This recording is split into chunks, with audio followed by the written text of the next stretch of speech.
오늘은 마태복음 13장 44절에서 50절까지 말씀입니다.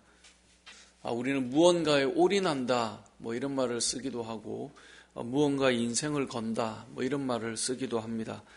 그런 표현을 할 때는 거기에 엄청난 가치가 있기 때문에 우리가 올인한다거나 인생을 건다 이런 말을 쓰곤 하는 겁니다. 그런데 오늘 본문에 등장하는 이 천국의 비유가 바로 이와 같은 표현을 쓰고 있습니다. 천국은 밭에 감추인 보화와 같다고 44절에 말씀합니다. 밭에 감추어진 보화를 발견한 자가 어떻게 합니까? 그 보화를 소유하기 위해서 그 발견한 보물을 다시 밭에 숨겨두고 기쁜 마음으로 집으로 돌아가서 자신의 모든 것을 다 팔아가지고 그 밭을 사버립니다. 이유는 그 밭을 살 때 그 귀한 보물이 나의 소유가 되기 때문에 그렇습니다. 천국이 바로 이와 같다라고 말씀하고 있는 것입니다. 뿐만 아니라 45절 이하의 말씀에 보면 천국은 마치 좋은 진주를 구하는 장사 같은데 이 상인 같은데요. 이 상인이 진주를 구하러 다니다가 너무나 좋은 진주를 발견하게 됩니다. 그렇게 되면 어떻게 합니까? 자신의 있는 모든 소유를 다 팔아서 그 진주를 사는 것과 같다라고 말하고 있습니다. 결국 천국이 무엇인가?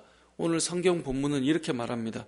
나에게는 모든 소유를 다 팔아서 그것을 가지고 싶을 만큼 천국은 가치가 있는 것이다 라고 표현하고 있는 것입니다.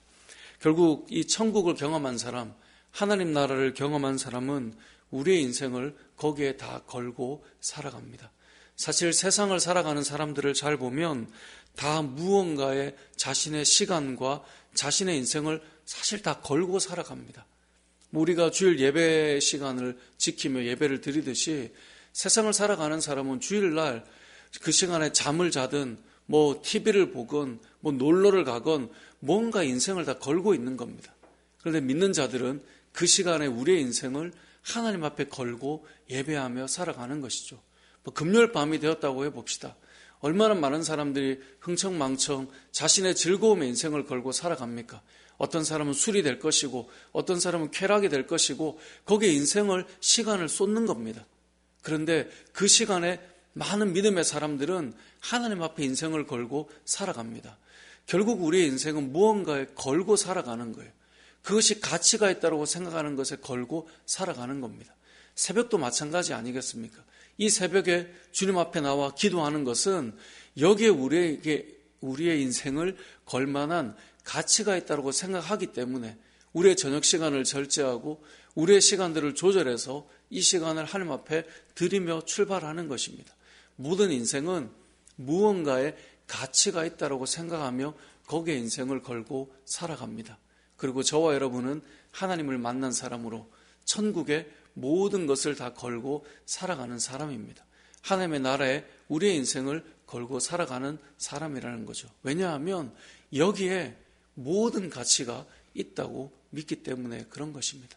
결국 보면 그 시간에 무엇을 하든 간에 그 사람은 거기에 그냥 가치를 걸고 있는 건데요.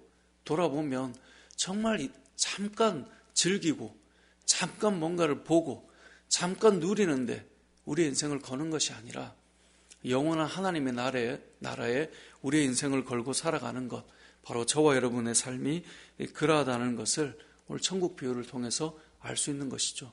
천국이 무엇인가? 나의 모든 것을 다 팔아서 거기에 모든 것을 걸 수 있는 것, 그것이 바로 천국과 같다라고 말씀하고 있는 것이죠. 오늘 본문에 또 하나의 천국의 비유를 하고 있는데 47절을 보면 천국은 마치 바다에 치고 각종 물고기를 모는 그물과 같다라고 표현합니다. 이 그물은 이제 물고기를 잡기 위해서 바다에 그물을 이렇게 친 다음에 이 배가 이 그물을 끌고 가는 겁니다. 끌고 어디까지 가냐? 무트로 나갈 때까지 끝까지 쫙 끌고 갑니다. 그러면 그물에 온갖 종류의 고기들이 걸려들겠죠.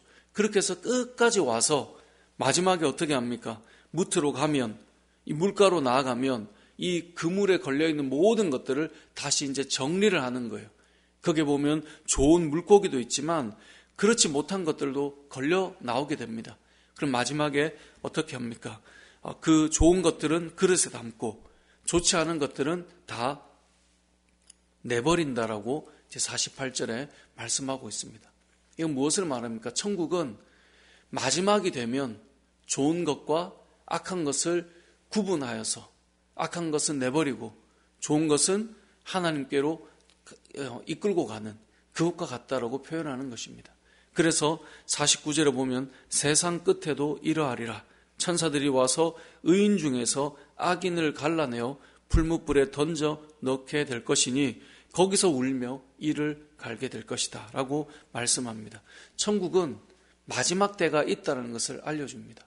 천국은 우리의 마지막에 분리가 되고 또 구분이 되고 악한 것과 선한 것이 무엇인지 하나님의 자녀와 그렇지 않은 존재가 누구인지를 마지막에 분리하는 시간이 온다라고 하는 것이 천국의 소망을 둔 자들의 인생이며 그것이 천국의 마지막의 모습인 것입니다.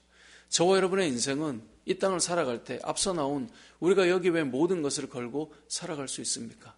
결국 우리의 인생의 마지막은 분리될 때가 올 것입니다.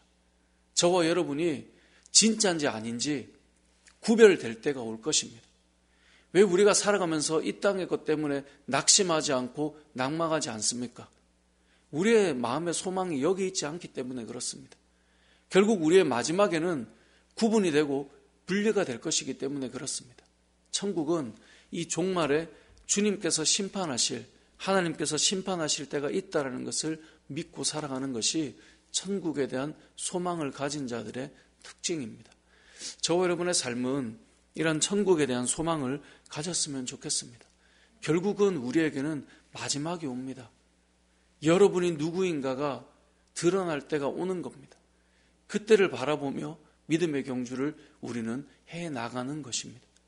말씀을 정리하겠습니다. 천국은 우리의 모든 것을 걸 수 있을 만한 가치 있는 것이다 라는 사실을 우리가 알기 때문에 우리는 오늘 이 새벽부터 하나님 앞에 우리의 인생을 걸고 또 우리의 시간을 들이며 살아갑니다. 세상에 많은 사람을 만나고요. 모여가지고 수많은 사람들이 하루하루를 살아가죠. 그런데 그 많은 사람들은 나름의 뭔가를 걸고 살아가지만 우리는 하나님께 우리의 인생을 걸고 살아가는 자들이고 그리고 더 나아가서 우리의 인생의 끝자락에 저와 여러분이 마치 그 문에 이끌려서 가는 수많은 것들이 그 안에 있지만 마지막에 그걸 다 펼쳐놓고 어떤 것은 버리고 어떤 것은 담아두듯이 저와 여러분의 인생을 하나님께서 하나님의 품으로 세워놓으실 때가 올 것이기 때문에 우리가 그날을 바라보며 이 땅에서 하늘의 소망을 둔 자답게 믿음의 삶을 살아가는 저와 여러분의 삶이 되시길 주님의 이름으로 축복합니다. 아멘.